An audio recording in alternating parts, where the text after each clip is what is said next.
So what I'm showing you here is the latest build of the Xbox 360 version. The PC version just shipped yesterday. The Xbox 360 and the PlayStation 3 version is going to ship on February 17, 2009.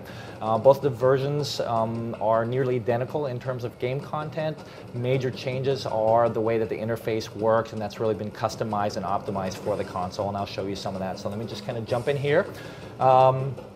First of all, what I'll do, there's 6 playable characters in the game. I've got a couple that are pre-generated here.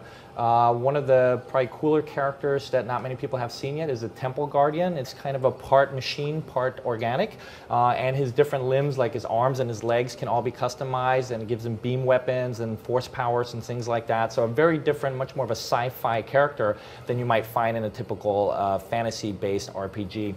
I can create a new character. The Seraphim is a fallen angel that's kind of a guardian of the world.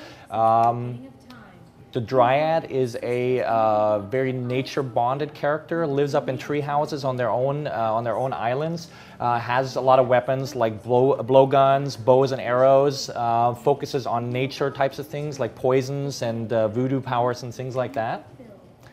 The Shadow Warrior is kind of the typical battle tank, heavy armor, heavy weapons. He actually was a general for the a human general in the employ of the High Elves, and he fell in battle, and his bosses basically said, hey, that doesn't terminate your employment contract, and called him back from the dead. So he's undead right now. He wasn't very happy, killed the guys that called him back, but he's now kind of trapped between life and death, and he has, in addition to his strong melee capabilities, also now can call back undead to fight at his side and so forth.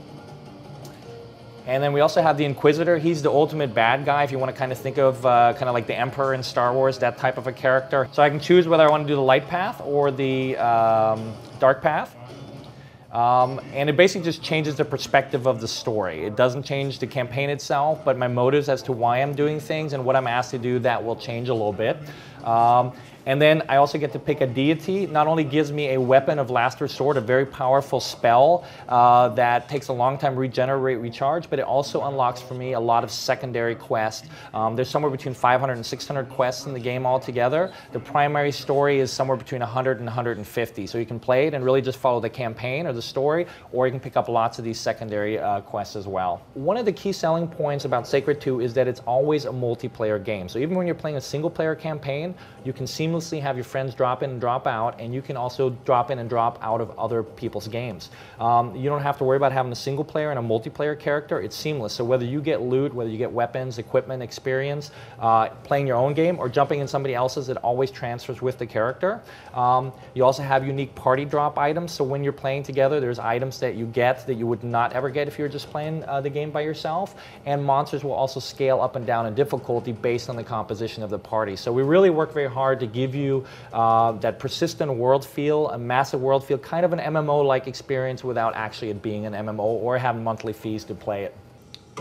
Very much a traditional hack and slash where I'm running around and trying to find items, equipment, hundreds of items. I have unique armor sets that once I complete all of the pieces, I get additional bonuses for having that set. As I said, in the PC version, you actually left click and right click a lot. Console doesn't make a lot of sense, so if I had items here that were dropped, I can also just very quickly pick everything up within a radius. As I level up and more and more common items appear, but maybe aren't as interesting to me because I'm a 50th level character, I can also fine tune that to, for example, only pick up elite or rare items and so forth. So we didn't want you to struggle with the interface. We want you to have fun killing monsters, running around, completing the quest, picking up cool stuff, but not wasting your time with stuff that's tedious.